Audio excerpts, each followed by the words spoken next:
मित्रांनो, गट क परीक्षेमधला पुढचा गणिताचा प्रश्न आहे.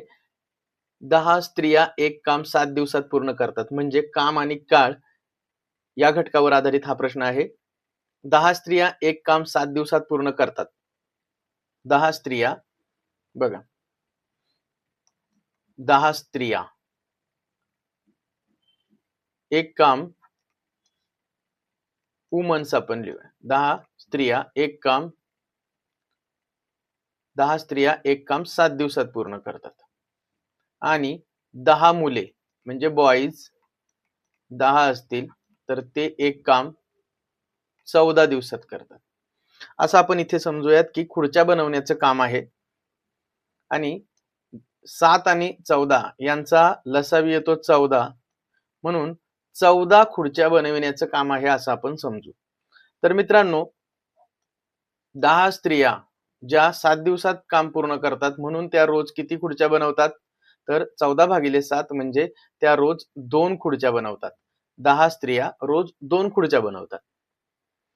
आणि जी मुलं आहेत त्यांना 14 खुर्च्या बनवण्यासाठी 14 दिवस लागले. म्हणजे ते रोज किती खुर्च्या बनवतात? ते रोज 1 खुर्ची बनवतात. बरोबर. पुढे काय दिलंय बघा. तर 5 स्त्रिया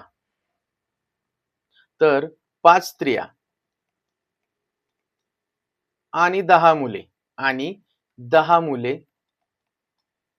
तेच काम. कोणतं काम? 14 खुर्च्या बनवण्याचं किती दिवसात पूर्ण करतील? मित्रांनो बघा, 5 स्त्रिया 10 स्त्रिया जर 2 खुर्च्या बनवत असतील जर एका दिवसात, तर 5 स्त्रिया किती बनवतील? 5 स्त्रिया एका दिवसात बनवतील 1 खुर्ची. आणि त्याचप्रमाणे आपल्याला तर माहिती आहे की 10 मुले एका दिवसात किती खुर्च्या बनवतात? तर 1 बनवतात. म्हणजे 5 स्त्रिया आणि 10 मुले हा ग्रुप घेतला तर दोन्ही मिळून जर हे काम 14 खुर्च्या बनवण्याचं काम जर केलं तर रोज ते 15 जण मिळून किती खुर्च्या बनवतील? तर 2 खुर्च्या बनवतील. आपल्याला बनवायच्यात किती? 14 खुर्च्या. मग आपल्याला रोज जर 2 खुर्च्या झाल्या तर या 14 खुर्च्या टोटल कंप्लीट व्हायला 7 दिवस लागतील. म्हणजे आपलं योग्य उत्तर असेल 7 दिवस. 5 स्त्रिया आणि 10 मुले यांना तेच काम पूर्ण करण्यासाठी 7 दिवस लागतील. काम आणि काळ याच्यावरचा प्रश्न अशा पद्धतीने सोडवायचा. ओके. या ठिकाणी पुढचा प्रश्न आहे समीकरणावर आधारित. प्रश्न काय आहे? 2 क्रमगत विषम संख्यांच्या वर्गातील फरक 112 आहे. 2 क्रमगत विषम संख्या, तर त्यापैकी लहान संख्येचा वर्ग किती? मित्रांनो बघा, या ठिकाणी 2 क्रमगत विषम संख्या, जर लहान संख्या आपण x घेतली तर त्याच्या पुढची येणारी विषम संख्या ही किती येणार मित्रांनो? तर ती येणार x अधिक 2. लक्षात आलं मित्रांनो? बघा, जर 5 ही एक विषम संख्या घेतली तर त्याच्या नंतरची येणारी विषम संख्या ही 7 असते, तर ती त्याच्यात 2 मिळवल्यानंतरच येते. अशा प्रकारे x ही लहान विषम संख्या आणि x अधिक 2 ही मोठी विषम संख्या आपल्याला मिळाली. तर दिलंय काय? तर विषम संख्यांच्या वर्गातील फरक दिलाय 112. वर्गातील फरक म्हणजे मोठी संख्या x अधिक 2 त्याचा वर्ग वजा छोटी संख्या x वर्ग यांच्या वर्गातील फरक किती आहे? तर तो आहे 112. आता a अधिक b ब्रॅकेटचा स्क्वेअर याचं एक्सपान्शन आपल्याला माहिती आहे. a अधिक b याचा वर्ग केला तर येतं a वर्ग अधिक b वर्ग अधिक 2ab. हा फॉर्म्युला आपल्याला माहिती पाहिजे. या ठिकाणी a आणि b काय आहेत बघा. इथं याचं x+2 याचं एक्सपान्शन असं होईल, x चा वर्ग अधिक 2 चा वर्ग येतो 4 अधिक 2 गुणिले 2x म्हणजे 4x. 2 गुणिले 2x म्हणजे 4x वजा x वर्ग आहे तसा, त्याच्यानंतर 112. या ठिकाणी x वर्ग आणि x वर्ग हे कॅन्सल होईल कारण इथं वजा चिन्हामध्ये x स्क्वेअर आहे आणि इथं अधिक चिन्हामध्ये. उरलं काय आता? उरलं आता 4 अधिक 4x बरोबर 112. 4x इकडे ठेवूयात, 4 तिकडे नेऊयात, तर 112 वजा 4 म्हणजे 4x बरोबर 108 होईल आणि x बरोबर 108 भागिले 4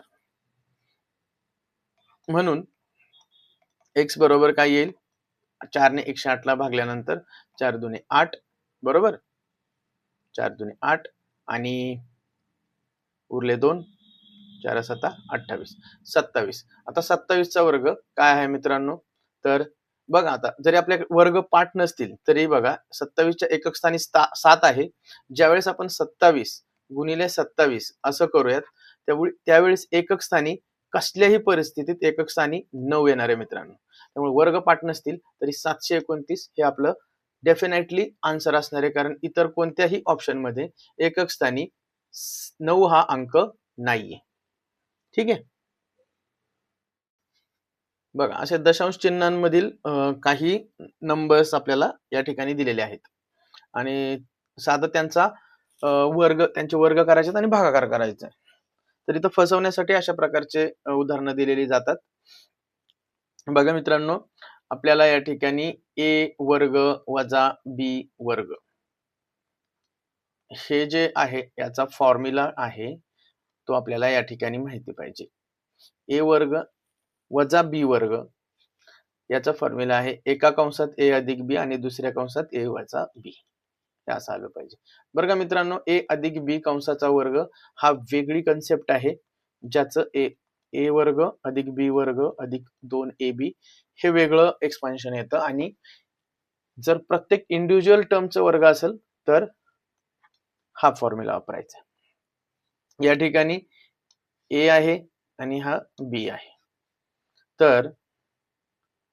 बघा जर आपण याचं सोडवायचं म्हटलं तर एका कंसात येईल 0.11 अधिक 0.01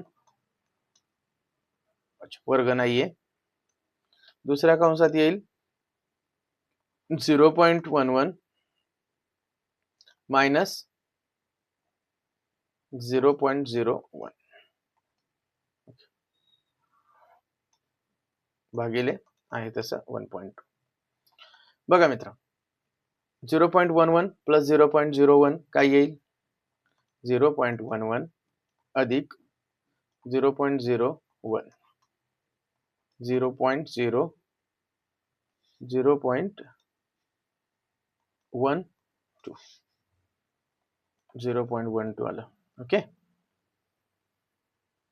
गुणिले आता या ठिकाणी 0.11 वजा 0.01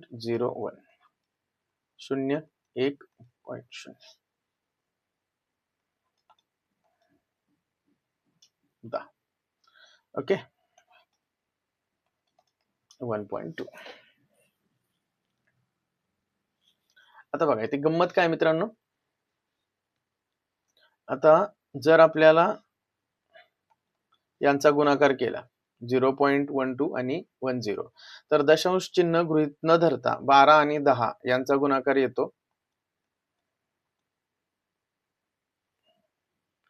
120 परंतु दोन्ही पदांमध्ये म्हणजे 0.12 आणि 0.10 याच्यामध्ये डेसिमल म्हणजे दशांश चिन्ह हे दशांश चिन्हानंतर दोन पद आहेत इथं पण दोन आहेत म्हणून इथं दशांश चिन्ह देताना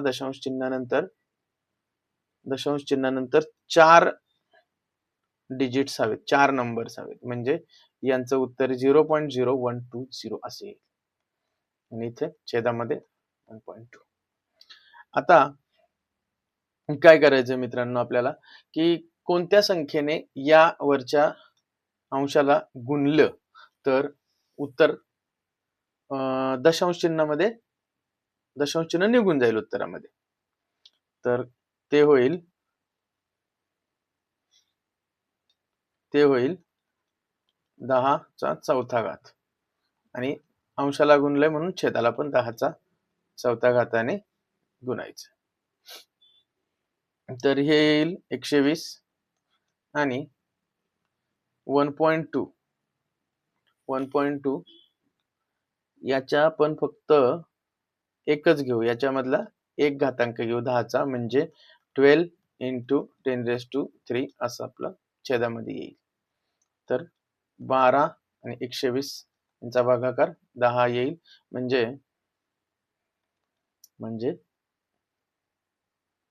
10/10चा तिसरा घात, 10/10चा तिसरा घात म्हणजेच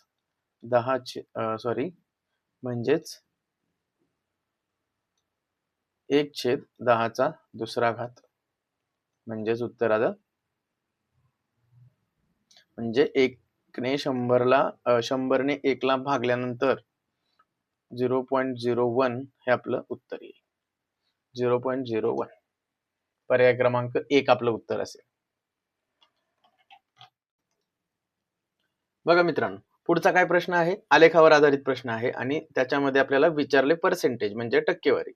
खाली स्तंभलेखनावरून वर्ष 1976 ते 1980 पर्यंत उत्पादन किती टक्क्यांनी कमी झाले. मित्रांनो, शाब्दिक खेळ आहे बघा.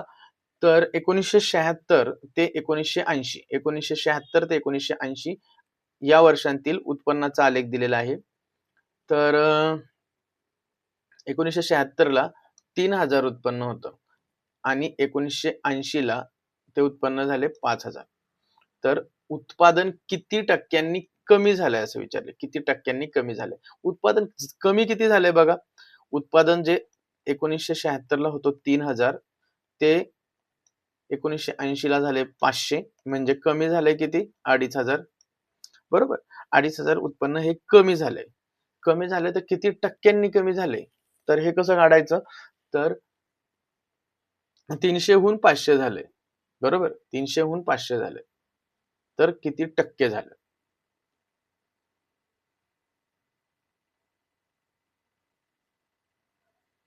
म्हणजे 2500 कमी झालं, किती होतं? 3000. म्हणजे 3000 होतं आणि 2500 कमी झालं, तर 100 किती कमी झाले? बरोबर, म्हणजेच x बरोबर 2500 भागिले 3000 गुणिले 100. 2 शून्य, हे 2 शून्य कट झाले, हा 1 शून्य आणि हा 1 शून्य कट झाले. उरलं काय मित्रांनो? तर 250 भागिले 3 याचा भागाकार येतो 3 8 24, एक उरला 3 त्रिक 9, एक उरला 3 त्रिक 9, म्हणजे x आलं आपलं 83.33. म्हणजे उत्पन्न किती टक्क्यांनी कमी झालं? तर 83.33 टक्क्यांनी. पर्याय क्रमांक 2 हे आपलं बरोबर उत्तर असणार आहे.